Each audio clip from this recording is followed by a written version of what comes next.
Welcome to Marcor Studios, where here we will be interviewing different industry professionals and educating our homeowners as well as the industry as a whole.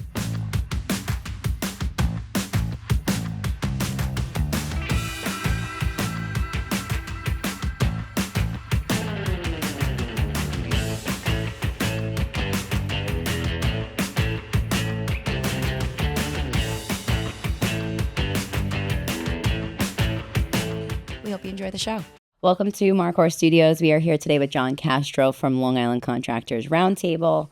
I've been working with John for quite some time now and love what you're doing with Long Island Contractors Roundtable. Do you want to share with us what that actually is? Oh, thank you. And thanks for having me. Absolutely. Yeah, we've been working together for a little while now. Contractors Roundtable is a grassroots advocacy group that's geared towards the home remodeler. So we're just looking to sort of bridge the gap. We have a really strong presence in advocacy for builders, but we really don't have anything that really exists infrastructure-wise for the home remodeler. Yeah. So there's a need for it, and we're building that from the ground up.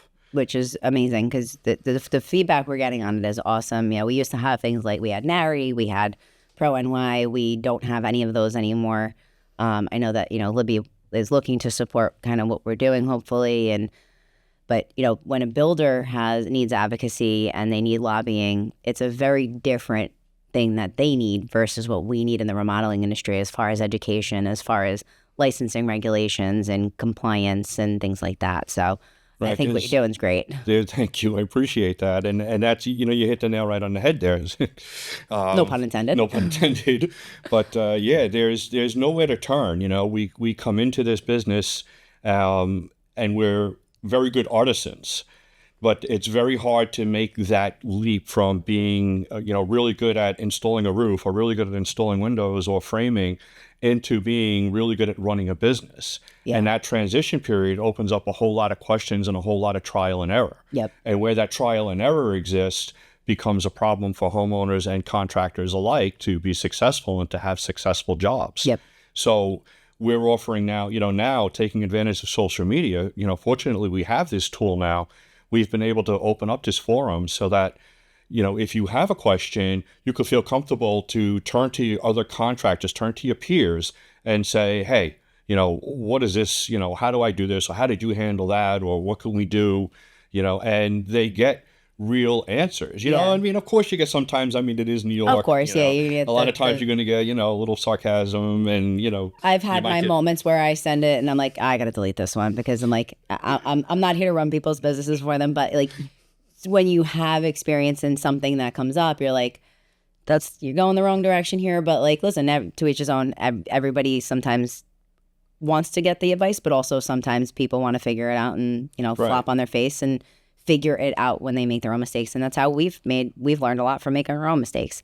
But, I even saw the other day, like somebody had posted something about, hey, I have this deadbeat customer who won't pay me. And it was so cool to see that like people were even sharing their contracts and their verbiage with each other. And here's how I get this. And here's, how to set yourself up for protection. And seeing us align as an industry is just so nice. And seeing, we talk a lot about licensing and compliance with that. We've got a level of enforcement out here, which is great now in Suffolk County. We've got some increased enforcement now happening in Nassau County. Obviously, we want to see more of that. And it's not that we want to get people in trouble. We want people to comply with the law. And I love that Consumer Affairs is really coming in from an angle of, hey, you don't have it, come. We'll help you get this. We'll guide you through it. And like, we're here to help people as well. Yeah. It's really where people get on the bad side is when yeah, sure, I'll get it. Then another time, yeah, sure, I'll get it. And they don't. And now you continue to get on the bad side of somebody. And now you're like, okay. And you keep working without a license and you get complaints. And that's where the wall of shame comes into play. So talk to us about, we just had in the paper a couple days ago about this whole Suffolk County wall of shame. There's 700 contractors on the wall of shame. What are your thoughts on the whole wall of shame? Huge. Honestly, I don't really like the wall of shame in general. Mostly because I don't think it's used. There's very few times, very few instances where homeowners actually take advantage of the fact that we have a Department of Consumer Affairs there are tools out there for them to use, but they get comfortable with a person one-on-one, or they're referred from someone that they know, and they find a lot of, peace of mind in that. And if the numbers work, then they're willing to take that chance. And it's sort of mind-boggling sometimes, or because the numbers that they're talking about, I mean, if we're talking about a few $100s, it's one thing, but in this particular instance, we're talking about $100,000. Yeah. And I mean, who has the audacity to ask for that kind of money? Especially when you're unlicensed and uninsured. And, here you have, homeowners that, once again, they fall into that trap where they don't take advantage of the fact that the tools are out there. So if they're not using it, what really is the point? Correct. And that's really is the big deal, is there's shared blame all the way around, and they put up walls, and every time you put up a wall to a guy being able to get a license, he's trying to get himself straightened out, but they put these walls up. It takes a lot of time, waiting on hold, waiting to get answers, waiting for callbacks, waiting for the license to even come in the mail. Yeah. So every time they put up a wall, someone creates a workaround. And every time, they don't go and they find jobs in other careers. Yep. They just say, all right, well, then I'm not going to bother, because they know that enforcement traditionally has been very weak. Yeah. So if we, in my opinion, if we lower the walls and tier it, so that they can, there's something that my dad used to say when I was young, and I rarely reference, family, because it's, it's been so long, but he used to say, I'm going to give you the rope and let you hang yourself. Yeah. My fathers are the same thing. Right. So they come from the same generation. I'm going to give you the rope and I'll let you hang yourself. I think there's a wisdom to that. Yeah. And it's, you're coming down here, you're willing to give us your driver's license, you're willing to put your name on paper, you're willing to give us the money. Okay, we'll give you a little bit of rope. You go out there and start doing work for people, and let's see in a year or 2 years or 3 years what the feedback has been. Have you been successful? Have you had complaints? If you had complaints, how did you handle them? Yeah. And that's the part where we miss out, because we don't do any of that. That sends people underground. Yeah. We're legitimately fueling the black market by doing that. And the homeowners don't have to face any penalties for using, I hate to put it this way, but it is what it is, for using Johns. Like if you're a prostitute and someone comes to you for business, they both get in trouble. Here, the homeowners know, it's like, well, I'll take the shot at the cheaper guy because I'm saving money, and if it works, then great, and if it doesn't work, well, then I'll just cry wolf and I'll pretend like, I got taken advantage of from a contractor. Yep. And, that's another thing that we're trying to do, is let's separate ourselves, the good guys from the bad guys. Well, it gives us a stigma, where you're going in there, and I tell people all the time, I'm like, especially with roofing, I walk into someone's house and I've already got, the whole industry has two black eyes. We've already been so beat up that people are already on the defense. They are already expecting something's going to go wrong.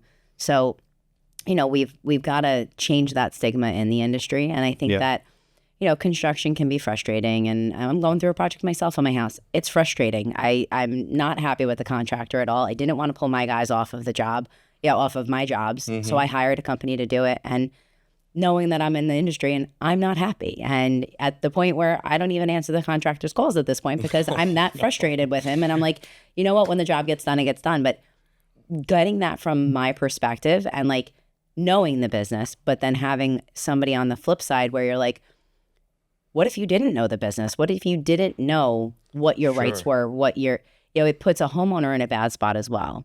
Yeah. So I think that the licensing is, we've discussed it. I think that a lot of people have a misinterpretation that like the county's trying to make it harder. And I really don't think that it's that they're trying to make it harder. They work very, very hard at trying to make sure that things are getting done in an expedited manner. They don't want to stop people from getting licensed. They actually want people to get licensed. It's just a matter of like, if your T's are not crossed and your I's are not dotted and you're not getting the right documentation, they're doing their due diligence to make sure, because they're there to protect the consumer. Sure. So, but let's shift to another big topic, which right now is this whole gas and electrifying New York. Okay, so not a lot of people are aware of the bills that are in and that are passing, and we're kind of at a point where we're losing. New York has won this whole electrification of New York. We are not going to have access to gas very soon. We are losing this tax credit on residential solar, which is going to be on, the purchase side. We're hoping that we're going to have some answers in the next couple of days about the leasing. By the time this gets released, we'll definitely have answers. But, it's very scary to know that we're going to have basically what this new bill is that in New York, if you're going to build a new home, it has to be all electric. You will not be able to get gas. That's wild. And how do you offset those expenses? Our utilities are going up right now. Yeah. So if the utilities going up and we're having to use this electrifying Long Island or electrifying New York, how are you supposed to be able to make sure that you're building, doing things right, increasing your energy usage, and then not being able to offset it, or that there's not really a great solution right now to offset it? So that's a bit concerning. I don't know if a lot of people are aware that that's in there. I don't think that a lot of people really are aware of it, or that they really understand how that's going to translate. Yeah. And unfortunately, at the end of the day, everything that they do, as well intentioned as it is, ends up costing more. Yeah. And there gets to be this point in time where you expect the balloon is just going to pop. And it's popping, that's for sure. Yeah, I mean, it's popping, right? Let's be honest, right? It's popping. What I sold a roof for 15 years ago is significantly more than double than what it is today. And your margin on it is significantly smaller. Lower, yes. Right. So it's hard, it's hard enough to make money. Yeah. It's almost, getting to that point where is it really even, worth the trouble that you have to go through between all the administration and all the costs, and, the reward at the end of the day is minimal. I mean, listen, I tell my father, and I say it all the time, like, yeah, we're business partners, but we have more business partners. We have the IRS. We have our workers' comp. Sure. We have our liability insurance. We have our lawyers. We have our accountants. It's a lot of business partners. The IRS with their hands out, the auditors with their hands out. It's very hard to run everything 100% and cross those T's and dot all those I's and run a profitable entity. Without having an infrastructure. Near possible. And if you really are going to run it properly, responsibly, then the infrastructure that you need puts your price point at a shocking what am I looking for here? At a shocking level. Yeah. With that sticker shock. Is what I'm looking for there. There's a sticker shock, like, oh my God. And that's the other thing that, people, they look at that number and then they look at you and they say, well, this person is greedy. Yeah. And it's all about business and it's all about greed, because that's where they want their comfort level to be, when trying to understand it, as opposed to the reality of what does it cost to keep all that infrastructure in place, to be able to maintain service calls, to be able to maintain crews moving around for different jobs, because these jobs are fluid. There's a lot of everything changes as it's going along. Like I run, multiple projects at a time, and every day, every, minute, I can hear my phone going off now. It's like something's going to change. Yep. We showed up at a job this week and nothing had been cleared out of the house. We're framing, doing an extension, we're blowing out this house in 4 different directions. There's someone making eggs. There's someone lying on the couch. Yeah, like, hello, we're about to start. I got a half a dozen guys in neon shirts, standing outside staring at the house. Nobody realizes, nor do they care, that those guys are getting paid. Right. And that the Department of Labor regulations state that those guys show up to that job. Whether you work or not, they are required to get paid a minimum of 4 hours for just showing up. Right. So even if you send them home that day. So all of those things are expenses we face that we have to comply, because that's a Department of Labor regulation. Right. And a lot of people don't know that. So what happens is they expose themselves. They're, paying half on, half off. They're exposing themselves. They're paying their guys cash. They're exposing themselves. Yeah. You don't realize, where there's going to be that one disgruntled employee that's going to run to the Department of Labor. And those are not small claims. Those are 6 figures. You're personally liable for them. And those are very scary. Which leads me to my next topic, is the very, very scary elephant in the room is ICE. Oh, I thought you were talking about me. Yeah, no, that's... We're not at lunch today, chill. But, call me an elephant? But so ICE right now, I was on the phone with our employment attorney this morning, and we do a lot of things proactively in here. And, I spoke to one guy yesterday in the industry and he's like, yeah, so-and-so called me. I showed up on his job site and was pulling guys off of it the other day. I mean, we've had, I show up on our job sites. I make my guys carry their papers and whatever they can to protect themselves. Yeah. And the due diligence and the infrastructure you need just to make sure that's being done right, making sure you have the I-9s, and we talk about it a lot here, is a job in itself. I have one person dedicated to just that right now. Yeah. Plus an HR firm working with us, plus an employment attorney. Those are big expenses that people don't want to face, but they're not realizing that this is not if, it's when, and when is happening way quicker right now. Yeah. We got, we had ICE so far in Westbury just in the last couple of days. Westbury, Roosevelt, Freeport, Huntington, Glen Cove. They were in Glen Cove pulling guys off of job sites. And what we're actually starting to see is what's really scary is you're not going to see business owners calling on one another.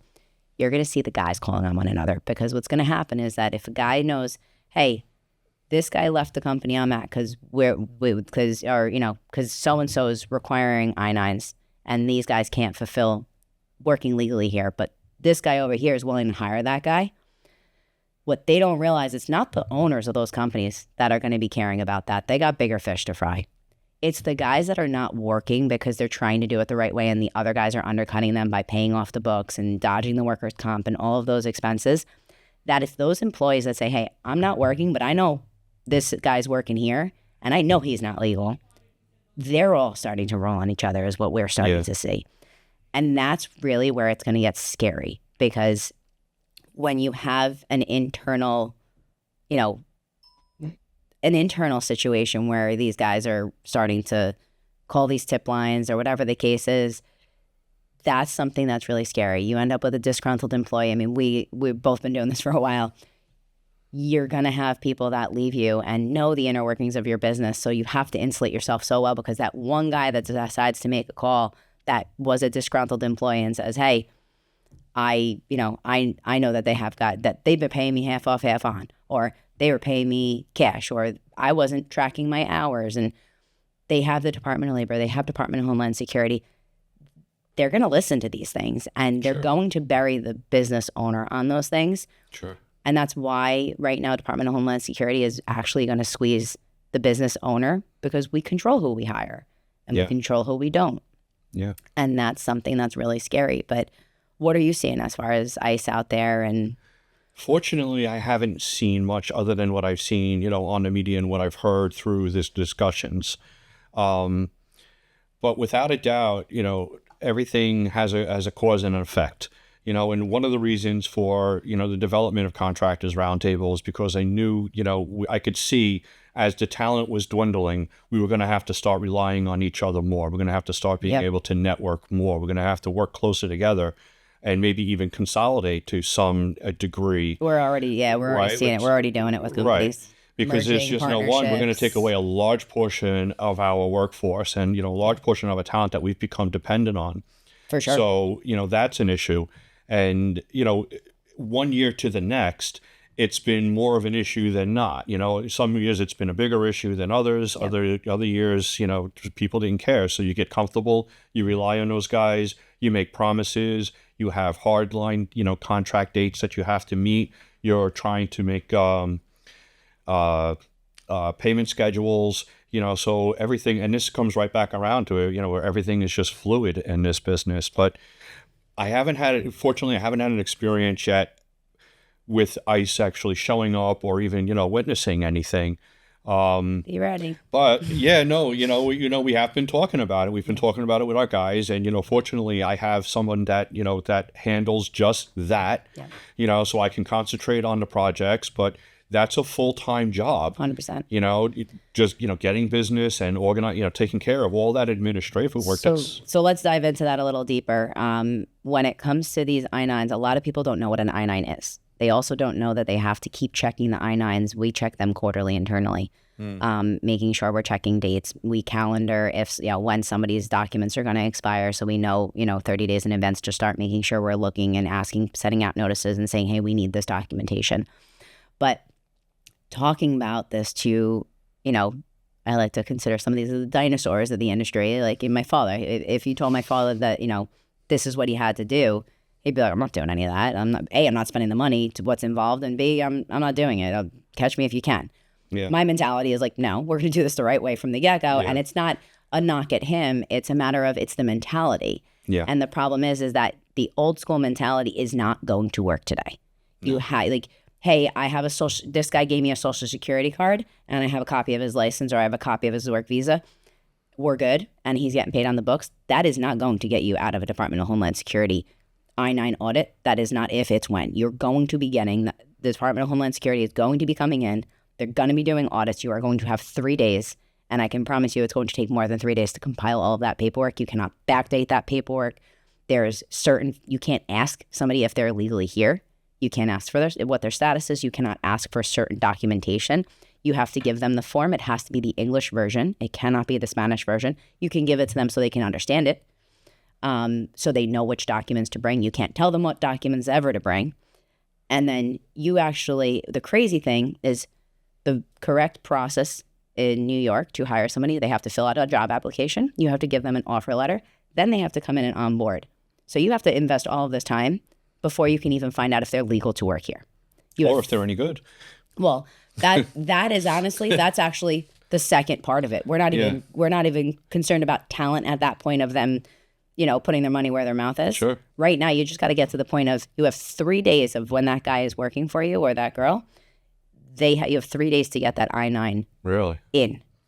Now, if somebody doesn't have that I-9 in, what ends up happening is, I think the opening penalty is like $297. Forgive me, it might be off a couple bucks, dollars per employee. It goes up to $27,000. Is that per day or per employee? That happens, and potential jail time for the owner. So lovely. It's scary, but how do you protect? How do you siphon out people working illegally here or not having work authorizations? You press the owner of the business. So these guys that are sitting here saying, oh, well, my guy's been here for 20 years. I've had guys tell me all the time, they did internal audits. They realized, okay, this guy was here for 30 years. He lost his work visa, or he lost his citizenship. We had to let him go because he didn't comply anymore. So this is a constant thing that you have to keep doing. But the really scary part about it is that there's so many people that think, hey, I'm just paying guys on the books and I have copies of their social security numbers, I'm good. Half the time, and again, it's not up to them. We are not required for E-Verify here. So it's not something that they're like, hey, I need to make sure that we've got, that this is a good social security number, because go to that level like other states are, and we're really in trouble here because we all know that this industry is littered with false documentations too. More workarounds. But E-Verify will expose that too. So I will not be shocked if that's something down the pipeline we have to follow. But just getting your I-9s in order and making sure that you have them is going to be so adamant, because those types of fines will cripple a company, and you're also personally liable for them. So it's similar to the Department of Labor. Like, there's no forgiveness on this. This has been known. It's been a form that's had to be filled out. I think, don't hold me to it, but I believe it was somewhere in the 1970s that this started. And a lot of people, really? Yeah, and a lot of people weren't filling them out. But now they're looking for them. So, my lawyer always tells me best time to plant a tree was 10 years ago. Yeah. The next best time to plant a tree is today. Yeah. At least start doing it today, moving forward. At least it's a good faith effort saying, hey, I didn't know I had to do this, but I have to start doing it the right way. Yeah. The problem is that in our industry, so many people are used to swinging a hammer, actually working on the job, and then they're tired at the end of the day. They don't want to go. They're running estimates after hours. They're typing up estimates. They're doing invoicing. Then they have to go worry about running the actual operations side of it. Yeah. The office side, you need help for that, and then now you have to increase your margins to offset that expense, and that's where the dominoes start to fall. And, we hear it a lot of times where people are like, well, you're a bigger company. I was not always a bigger company, but I always needed that part of the company. And no matter how big or small you are, these are non-negotiables in running your business. If you want to keep yourself out of jail, if you want to keep yourself, with you're making money, that's great. If you want to keep your house, you want to keep your assets, you got to spend the money to protect yourself to do it. You have the option also to work small, stay in your lane. Correct. Which is really a smart way to approach it. I know guys out there that understand that, once I step over that line, then I have to go big. And going big is going to mean getting into an area where I'm uncomfortable because I don't like to sit still. Yep. I'm not good with paperwork. Going through all that language, becomes a challenge. It's not as, you're putting something together, you can see it, it's like a big puzzle, you put it together, but it doesn't always translate to the administrative side of it. Yeah. So you can work that way. And that's, there's no shame in that because you can do, and actually in this business, if you can focus on one thing, you can do that very efficiently. You don't have to worry about, your estimates become easier. You spend a lot less time doing it. Yep. But if you're trying to do the whole show, then you need the whole team. Yeah, for sure. There's no getting around it. And for a homeowner, a lot of times there are a lot of overlapping trades, and you need someone that can really manage, who goes where, when, and how. Yep. And if you're not really experienced in that, then there's going to be a lot of tripping and a lot of delays and a lot of going back and redoing it and fixing it. And, that on top of everything that has to go on behind the scenes, people don't understand that. And that's the part they miss is, a lot of times they think it's kind of like HGTV, or like I can walk into a store and I'm going to pick out my new kitchen and then just take it home and put it in. No, there's a lot that goes into it. Yep. And that's why when they get that sticker shock, for the price, they really don't get it. And now they start shopping around and they start looking for the guys that have been cutting corners or they don't understand, and they get the numbers that they think sound reasonable. Yep. But they don't really understand. But, the sticker shock thing, we also have to, homeowner beware type of thing. Just because it's a high number does not mean you're getting the best of the best too. We have companies that, we see selling roofing, siding, and windows at these premium numbers that are cutting corners. They want the lowest labor numbers. They're beating up the labor. They're getting illegitimate labor. They're getting improperly insured labor as subcontractors. Yeah. They're getting the bare bones of products that are coming out here because they want the highest margin, or they're paying a marketing company 12% or 18% on a lead gen. And that's also an issue for homeowners because you got these kids out here that are selling and they're like, oh yeah, I can get $1,200 a square on roofing. They don't even know where they're running into issues of hey, what are we doing about the flashing when it's 5 layers, or what's going to happen to the side? They don't have the experience to do those kind of things. And, it's salespeople important. Scare me. Yeah. And that's why, having an exposure to homeowners of what's the difference between an installations company or a sales organization. A homeowner deserves to know the difference. Like, by all means, you want to hire a sales organization and that's outsourcing the work. That's fine. But that should be clarified. When you hire a general contractor, they're bringing in subcontractors. Yeah. They're subcontracting electric and maybe flooring and maybe the exterior finishes. That's expected because you hired somebody to be a general contractor and bring in those trades. When you hire somebody for roofing, siding, and windows, are they self-performing work? Are they subbing a little bit of work? Are they doing both? Yeah. Like, at least make sure somebody's got the right insurance in the mix of this so that we're protecting our homeowners. But before we wrap up, one last thing is, talk to me while on Contractors Roundtable. What are the goals? What's on the agenda of things that you're give me your top 2. what you want to see in the next, let's say, 6 to 12 months. The next 6 to 12 months, I'd like to see a podcast of our own in place. That's something that we're working on. So that's going to be coming down the pipeline. Yeah. I'd also like to see us do another Hometown Hero project. That's something that's a little pet project within the project. If we're not doing a whole home makeover, like last year we did a whole home makeover. That took a lot, a lot of people, threw in, and it took a lot of coordination, but, we got it done. But, I'm looking at other ones where it's just a floor, and they just need this or they just need that. So, those are a lot easier, to pump out. So I'd like to, keep improving the stereotype of the image of the contractor by being closer to the community and being able to take our talents take our collective talents Yep. and our collective resources and put this to some good use. I love it. So I'd like to see that, continue to grow. And ultimately, I want to keep networking these contractors and keep establishing the Long Island Contractors Roundtable as as the go-to place, for information, and to continue to work closer with the Department of Consumer Affairs and, all the other agencies that are out there, Yep. so that they can understand, what's happening on our side and how what they're doing, sometimes translates. Because like I said, there's a lot of well-intention and what they're doing is needed. I'm not, saying, what they're doing is bad or it's not needed. It's definitely needed. They're definitely working hard to do it. They are, and I talk to them on a regular basis. They are doing everything in their power to be as strong and supportive of what their department is supposed to do. There's just, so many hours in a day and just so many things you can handle. Sure. But ultimately, I do see both Nassau and Suffolk really wanting the best for this industry and really not wanting to get in the way of licensing people. This is not an obstacle. They just, we have rules we have to follow as contractors to get to the end goal, which is getting your license. And just because you have an application in does not mean that you're licensed.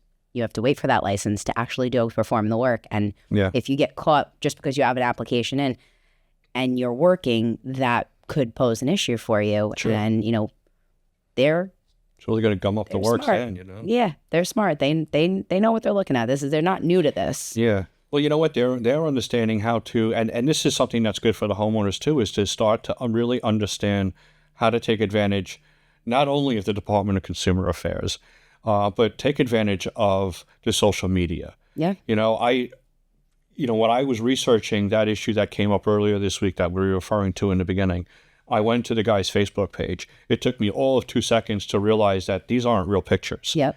And then you throw Google Lens on and you could see, where he grabbed the pictures from. Yeah.